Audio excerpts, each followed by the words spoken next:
Olá, pessoal! Dando continuidade aos nossos vídeos informativos sobre a nova Previdência no âmbito do Estado de Minas Gerais, em parceria com o Serjusmig, hoje falaremos sobre a pensão por morte.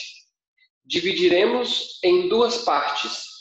O vídeo de hoje trataremos sobre a regra geral na pensão por morte, forma de cálculo, dependentes, e no segundo vídeo falaremos sobre a acumulação de pensão por morte, com outro benefício. Pois bem, para tornar um pouco mais didático a nossa conversa, vou compartilhar com vocês uma tela que é a nossa cartilha sobre a reforma da Previdência no âmbito do Estado de Minas Gerais, que está disponível no site do Serjusmig. Vamos adiante. Pensão por morte.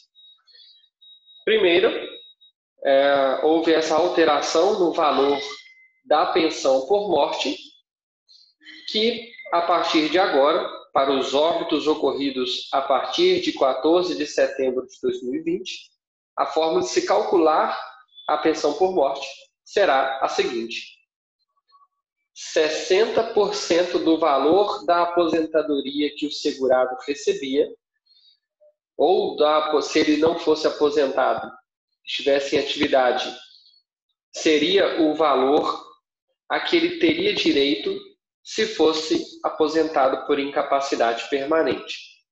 Então, a forma de se calcular se o servidor estivesse na ativa, qual seria o valor da aposentadoria por incapacidade permanente, eu remeto a você que está nos assistindo ao vídeo que tratamos sobre o assunto da aposentadoria por incapacidade permanente. Lá mostra a forma de se calcular os proventos daquela aposentadoria. Então, veja bem, se o servidor falecido, que deixou a pensão para os seus dependentes, se ele já era aposentado, pegaremos o valor da aposentadoria dele como base de cálculo. Se ele não era aposentado, faremos o cálculo do que ele teria direito se fosse aposentado por incapacidade permanente. E a partir daí é que será aplicado a cota familiar de 60% deste valor.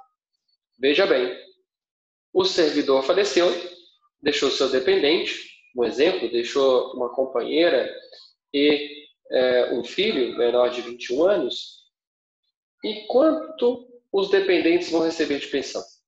É isso que estamos a dizer aqui agora. Será uma cota familiar de 60% do valor da aposentadoria se ele fosse aposentado, ou se ele estivesse em atividade, 60% do valor que ele teria direito se fosse aposentado por incapacidade permanente. 60% desse valor acrescido de 10% para cada dependente. Veja, a reforma da Previdência no âmbito do Estado, copiando o que foi feito também no âmbito da União, ela traz também uma alteração, que é com relação à reversão dessa cota por dependente. Explico. Estamos a dizer que o valor da pensão seria 60%, uma cota familiar, 60%, iniciaria a partir de 60%, acrescido de cotas de 10% por dependente. Então, na hipótese do servidor falecido ter deixado 2 dependentes, uma companheira ou uma esposa e um filho, por exemplo, vai receber 60% mais 10% para cada dependente. Nesse caso, são 2 dependentes, os dependentes receberão 80% do valor. Acontece que, tomemos como exemplo o dependente que era menor de 21 anos quando do falecimento do seu pai, começou a receber a pensão junto com sua mãe, recebendo aí os dois 80% do valor. Acontece que o dependente atingiu a maioridade de 21 anos, maioridade previdenciária de 21 anos. Esses 10% referente à sua cota parte ele vai ser retirado da pensão e a companheira, né, a esposa que ficou, ela vai continuar recebendo os outros 70%. Ou seja, essa cota por dependente, ela não é reversível para o dependente que continua recebendo a pensão. Nesse nosso exemplo, haveria 2 dependentes, um menor e a companheira. O menor atingiu a maioridade previdenciária de 21 anos. Ao invés da mãe continuar recebendo 80%, a quota parte daquele dependente vai cessar com ele. Não haverá a reversão dessa quota parte. Bom, uma outra alteração que teve também com relação aos dependentes que foi incluído pela Lei Complementar 156 a possibilidade de o dependente, filho menor de 29 anos, ele poderá manter a sua pensão até os 29 anos, desde que seja uma família monoparental. Então, seja você dependente, filho ou filha, que mora apenas com seu pai ou apenas com sua mãe, uma família monoparental, se o seu pai ou a sua mãe vier a falecer, você morar somente os dois, tratar-se com um ou outro, né, uma família monoparental, o filho morar apenas com o pai ou o filho morar apenas com a mãe, o dependente ele poderá receber a pensão até os 29 anos e não mais aos 21 anos de idade.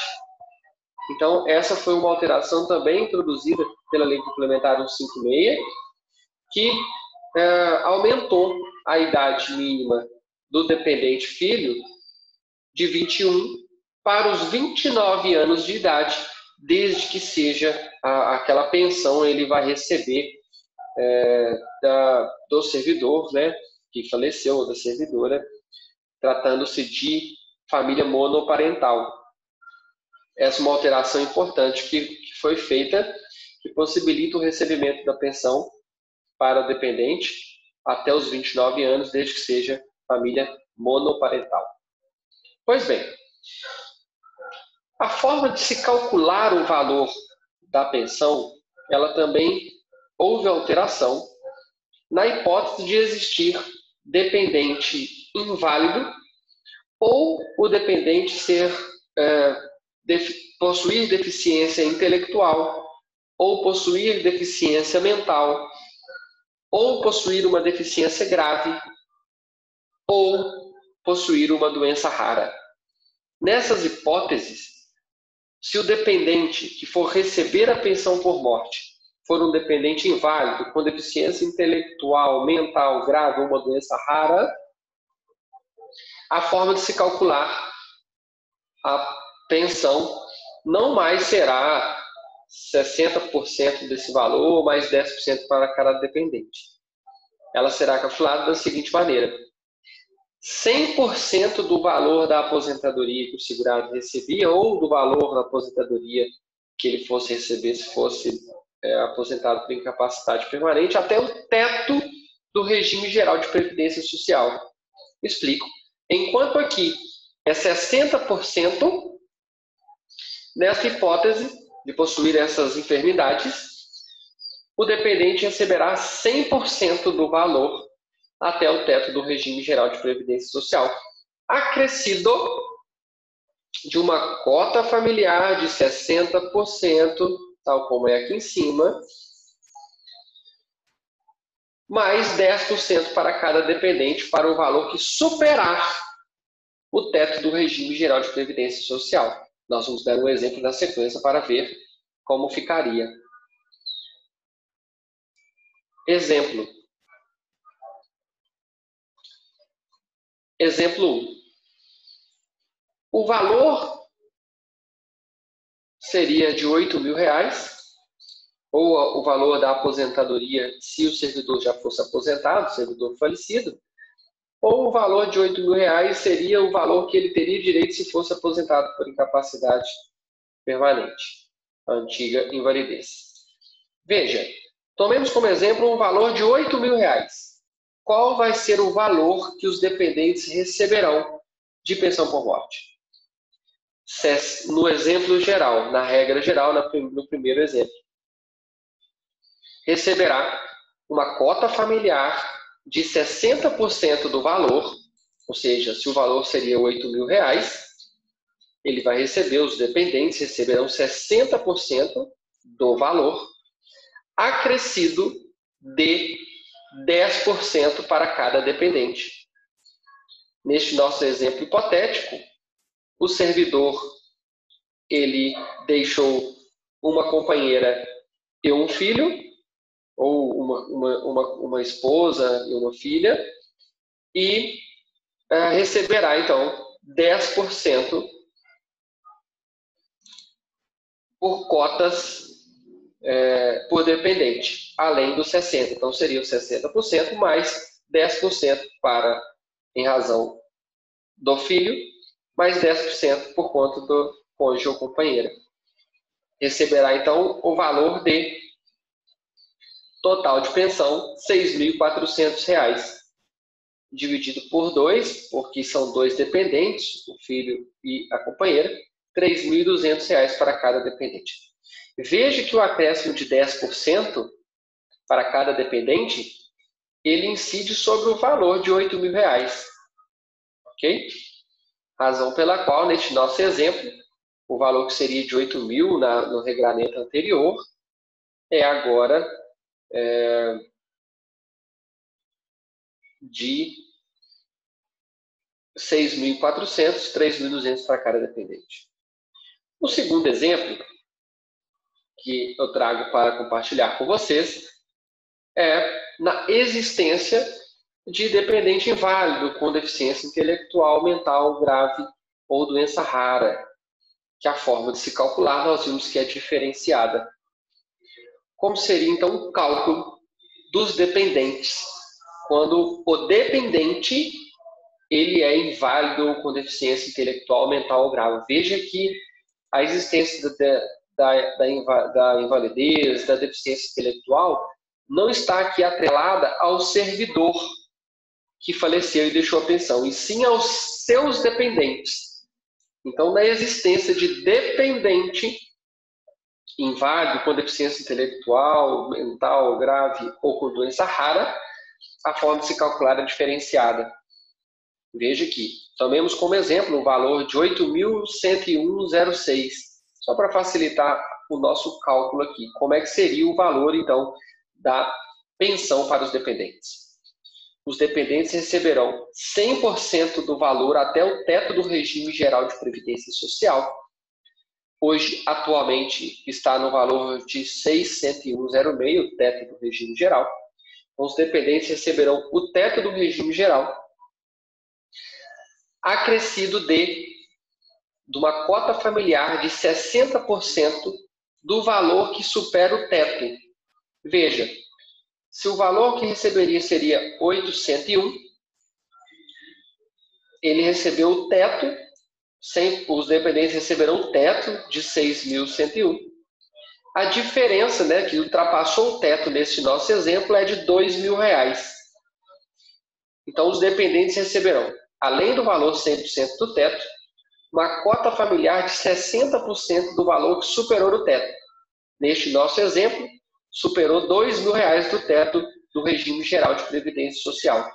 60% desse valor que superou o teto, chegamos no valor de R$1.200. Acrescido de 10% por dependente do valor que superar o teto. Nesse nosso exemplo, 10% sobre R$2.000 para um dependente, acrescido de mais 10%, em razão do outro dependente, mais R$200. Veja que no primeiro exemplo, na regra geral, os 10% por cada dependente, ele incide sobre o valor de 8.000. Diferente que no nosso exemplo segundo, os 10% incide sobre a diferença, nesse caso nosso, R$2.000. Finalizando, o valor da pensão seria, então, 7.701,06, 3.850 para cada dependente. Mais uma informação importante seria, e se na hipótese de um dos dependentes, que era o dependente com invalidez, era inválido ou possuía doença rara, esse dependente ele vem a falecer. E como ficará o cálculo da pensão para aquele dependente que se manteve ainda em recebimento do benefício? Explico. Neste nosso exemplo, existia um filho e uma companheira. No segundo exemplo, vamos tomar como hipótese, o filho possuía doença rara. Então, a pensão foi calculada com base nesse nosso segundo exemplo, o valor de 7.000 e poucos reais. Porém, esse filho com doença rara veio a falecer e a mãe continua a receber a pensão do pai. Ou melhor dizendo, do seu marido.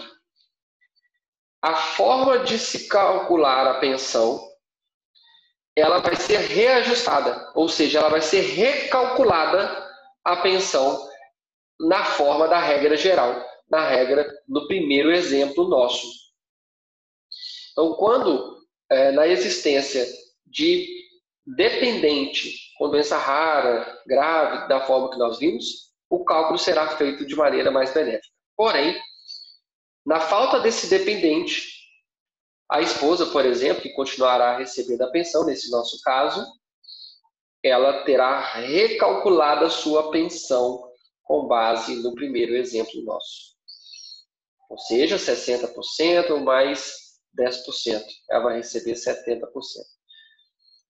Bom, mas a última importante lembrança é a informação da Lei Complementar 156, que ela estendeu para a família monoparental de 21 para os 29 anos, o filho, a filha pode receber a pensão.